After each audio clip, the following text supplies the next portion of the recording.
I actually have a small story from when I was on a road trip to Mexico City in the 8th grade. I'll Greentext this. Be me, 8th grade edgelord. Be not me, 3 middle-aged American teachers, 1 Mexican teacher, 24 or so classmates. We had just gotten a room at a motel deep in the city.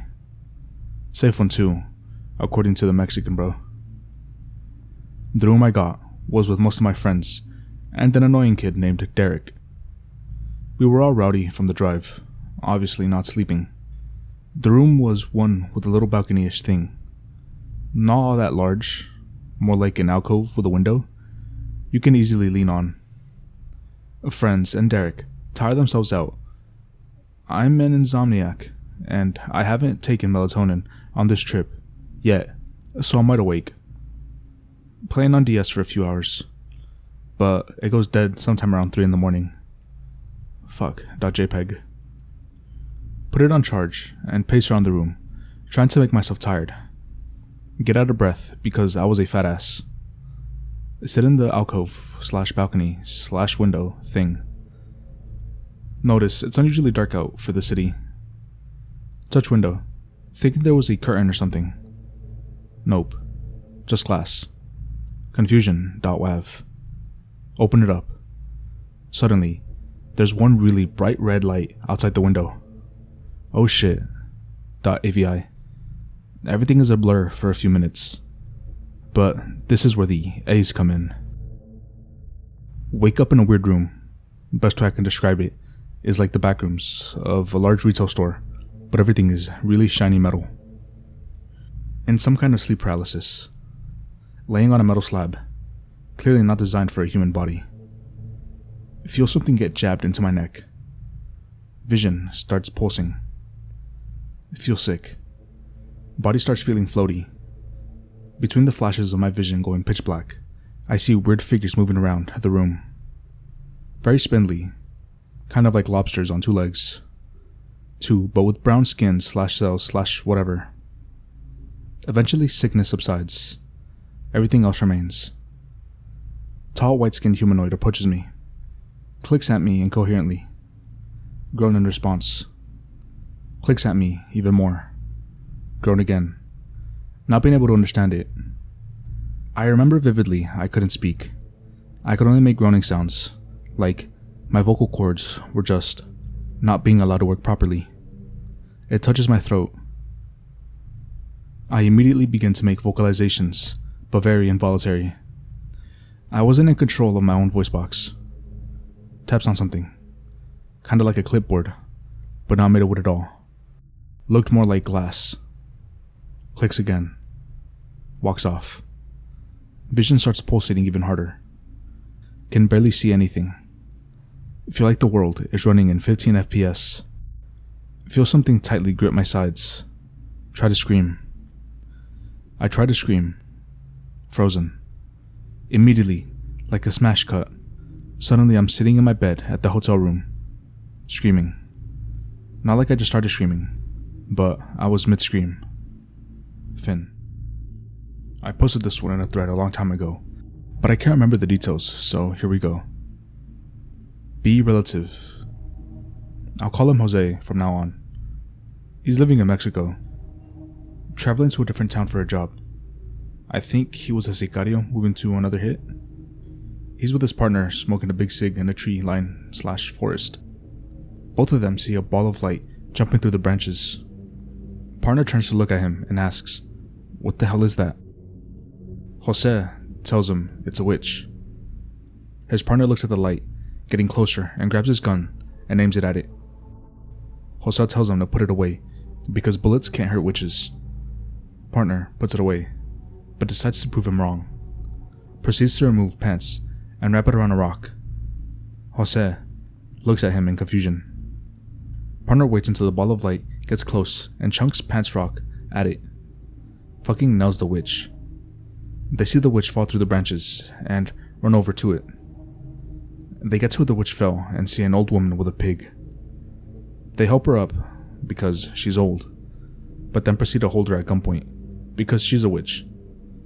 She tells them that she's not an evil witch and that she doesn't suck the blood of kids. Mexican witches suck the blood of kids, by the way. And that the pig is from a town far away. They both think about it and decide to let her go. She thanks them and invites them to a witch's sabbath. They accept the invitation and send her on her way with the pig. They get the fuck out of the town and don't go to the sabbath. Okay, I was busy, but here's another Mexican spoon story. This time, coming from my cousin who lives in Mexico City. Forget the exact details for this one, but I was told it like 5 years ago, but I got the basic story down. B cousin. We'll call him Moy, short for Chamoy. To preface this, the way Moy's house was set up is that there's the main house, a smaller shack/house thing that's just a single bedroom and a bathroom that is essentially an outhouse but with running water.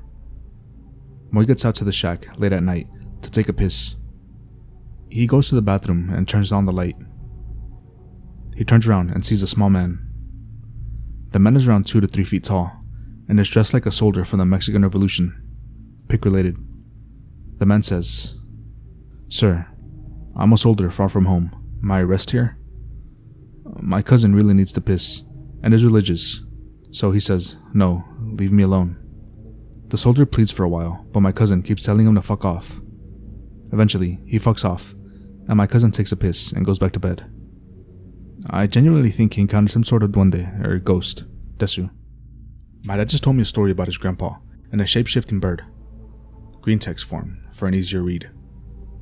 Great-grandfather was abusive towards great-grandmother. Would beat her a lot. This was in Mexico in like the 30s and 50s. He was beating my great-grandma. "That's it, I'm leaving and never coming back," said my great-grandma. He left and went up to the mountains and made a campfire and rested up there. A man wearing all black came up to him. "Hey man, what are you doing here all alone? I'll make you some company." My great-grandpa was terrified of the man and booked it back to the house. He said he heard something laughing and a giant bird flew over his head. My great-grandma heard something land on the roof and start laughing for 5 minutes. It eventually leaves.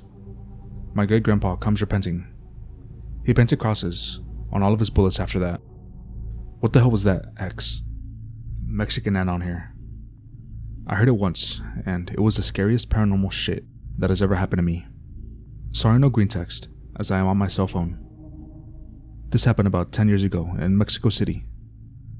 I was in the middle of my university career, so I used to sleep very late at night. That day, I went to bed about 2:30. I used to sleep with my cell phone close by, as it was my alarm clock too. Was just starting to get sleepy when I heard a long and sad moan in the distance. I immediately wake up as the moan started to say, "Oh, my children. Oh." My fucking body paralyzed, and I began to sweat cold. I tried to rationalize what the fuck just happened. This can't be real. That shit doesn't exist. It must be some prank or some drunk fucker. But that voice, to this day, I can't forget what that voice sounded like. It was sad. So sad and terrifying at the same time. It was a woman's voice, no doubt, but at the same time, it sounded so ethereal, disjointed. I've never heard something like that to this day. Anyway, I just stay there, face down, monotils, with my eyes wide open, sweating cold. The only thing I could do was press my cell phone button to see the time. 3 o'clock in the morning. I waited there until daytime. Couldn't sleep for a week after that. Never heard it again. Also, I used to live in front of a children's cemetery.